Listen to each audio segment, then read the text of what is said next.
everyone. I am so honored to be here tonight to talk with all of you alongside of my very wonderful and esteemed early childhood education educators and directors. And it is really also to be here with our parents and families, with legislators, and with our advocates. And I'm even more so honored to be here and be able to raise the voices of our children, of our staff, of our families, and of our center as a whole. I am also very honored to be part of an organization that has been around for over 130 years.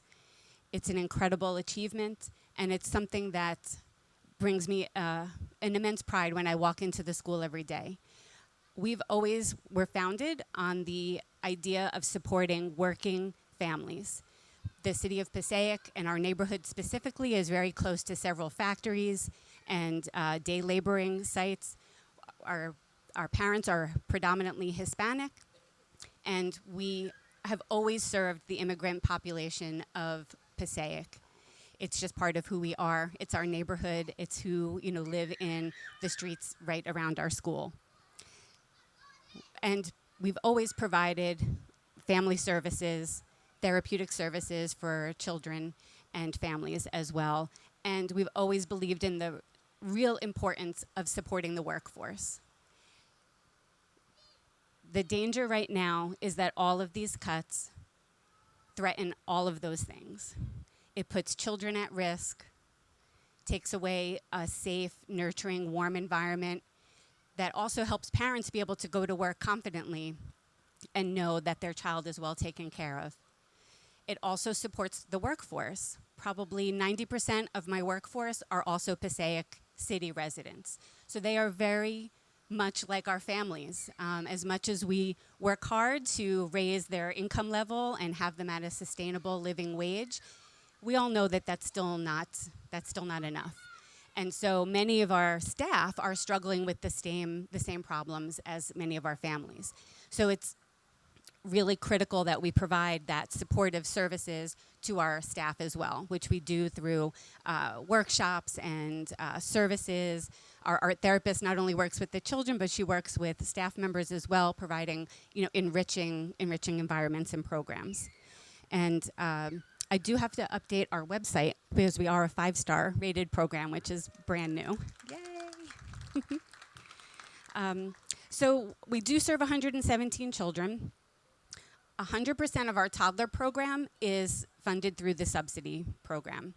At this moment, we have about 80% of that classroom filled, but as of tomorrow, that's going to be it. So we were going to have vacancies. Our preschool program, about 38% of our preschoolers are part of our wraparound program, the summer and the school year. We are thankfully full for September, or at our targeted amount anyway, but this prevents the freeze of the applications or the ability to add siblings really prevents access to care and access to quality care. And it's really, the rippling effects, excuse me, I forget who mentioned that. The rippling effects from here are tremendous because when children don't have a place to go, parents are not able to go to work, and then that further destabilizes the economy. Additionally, this increase in the parent copay is something that is going to be very strongly felt by our families. Families that are already paying copays now feel the squeeze, right? So they are struggling at this moment to pay their current copay, and if that's about to go up, that makes it even harder. It feels like trying to squeeze water from a stone, right? They're already at the limit. They're already sacrificing to be able to make these co-payments and care for their children, and it only makes it harder as we, continue to increase their co-pays. It's really very critical, as I mentioned, with our staff also being from the community. If we have to cut programs, if we have to cut staff, that further destabilizes the Passaic community and the surrounding communities as well. So we're very worried. We're having similar conversations to every single provider here, thinking about what happens if this funding doesn't reverse, if the freeze isn't lifted, if the copays are really increased. What are we going to have to cut from our program? What services are we going to have to take away from the children and the families? Because these funds help to provide all of those services. We also have to do some fundraising and some grant development to offer all of the therapeutic programs that we do offer, but the subsidy dollars really support all areas of the program. So this is not sustainable, as all of you know. We must really encourage our legislators to find another way, to find a way to continue the applications, to continue the process. I know what it's like to have a budget shortfall.